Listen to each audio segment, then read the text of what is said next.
take a journey back in time with me, about 700 years. So let's see, no television, no telephone, no toilet paper. How uncivilized. Now, why 700 years, you might say? Well, that was the number that popped into my head. It was a nice round number, so I said, let's go with it. Yeah. And then that's as easy as it gets. Yeah. Okay, so the 1300s or the 14th century, however you want to call it. What was the world like? Well, let's be realistic. It was not a very nice place. 90% of the people worked the land. The other 10%, the nobles and the clergy, they had all the money. Guess how that worked out? Life was harsh, limited diet, little comfort. Women were subordinate to men in the peasants and in the nobles.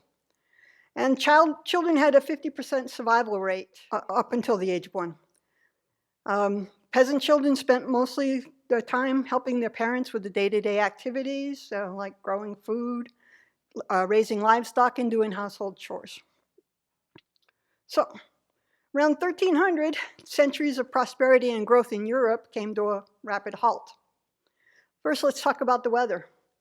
What started was what is called the Little Ice Age, depending on who you talk to. In other words, the winters got colder and drier, the summers got colder and drier, which had a very adverse effect on crops and livestock and people. It started with the Great Famine in Europe, which was from 1315 to 1317. And in China, they had a famine also, 1333 to 1337. It was the start of the 100 Years' War between France and England. Seems like they were always at war. There was a peasants' revolt in England, also in 1381. Peasants revolted. King Richard II said, yeah, I agree with you totally. And then he proceeded to ignore them and kill their leaders. Came to a rapid halt. And then the greatest destructive force to all humankind happened in the 14th century. And that was the Black Death. Between 30 and 60% of all the population in Europe and in Asia died, just gone.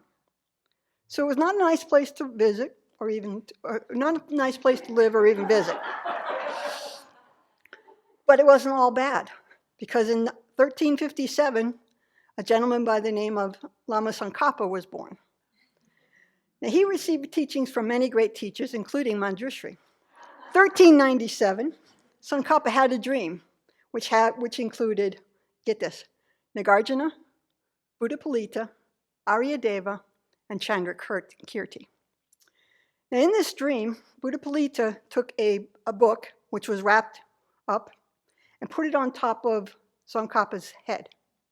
When he woke up, Tsongkhapa began to study Buddhapalita's commentary on Nagarjuna's middle way. When he was reading chapter 18, his understanding became crystal clear, and all his doubts vanished. At the heart of Tsongkhapa's breakthrough experience was a profound realization of the equation of emptiness and dependent origination. The information that we need to become awakened. He wrote many great books, including the Lamrim Chenmo, to help us all follow the path. And after his death, Tsongkhapa came to be seen as the second Buddha among the Gelug tradition. So that was 700 years ago, give or take. What about now? Well, we can see what's happening now. War, overpopulation, famine, pandemics. People don't seem to have learned very much.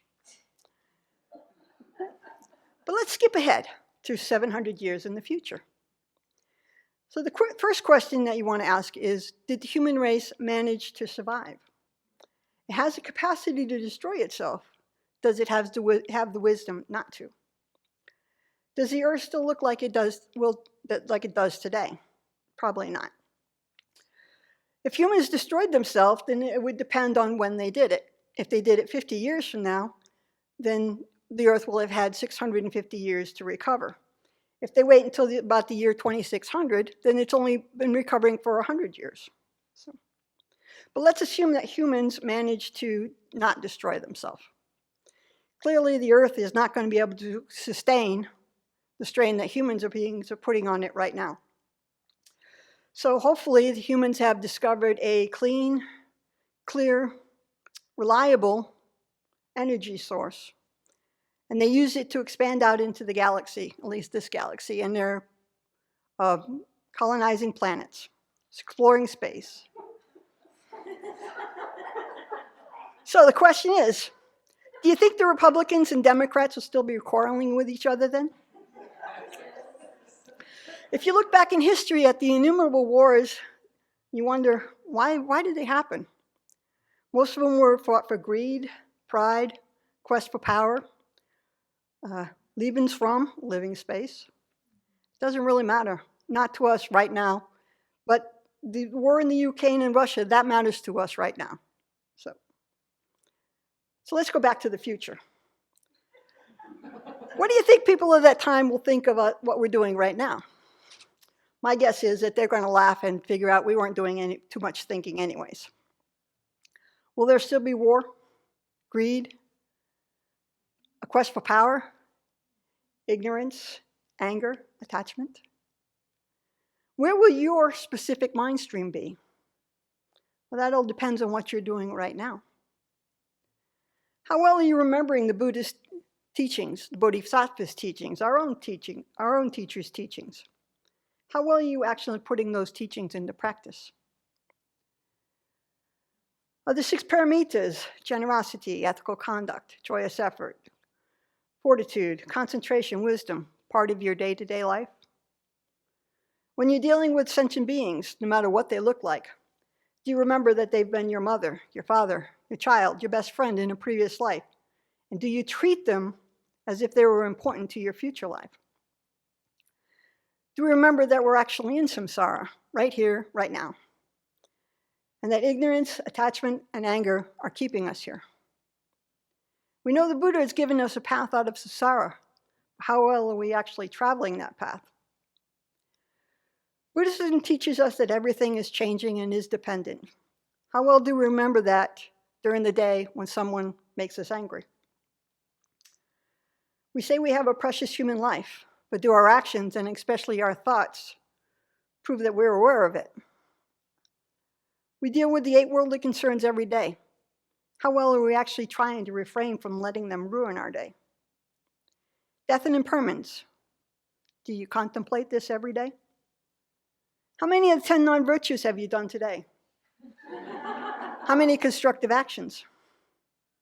Are you constantly practicing equanimity and remembering the kindness of others? It's just something to think about. So, do you still want to be around in 700 years? I don't mean in this body and in this life. I mean where your body and life and your mind stream eventually end up. So hopefully you have a precious human life. But do you still want to be around then? Well, yeah. But only if I'm in control of where I am, what I am, who I am, and what's going on in my life. That's not going to happen unless we make it happen right here, right now.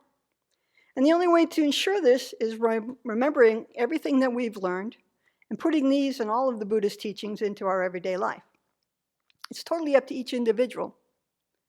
So the only question that remains is, in 700 years, will there be cats? Will there be bears? Only time will tell. They were talking together earlier. Yeah.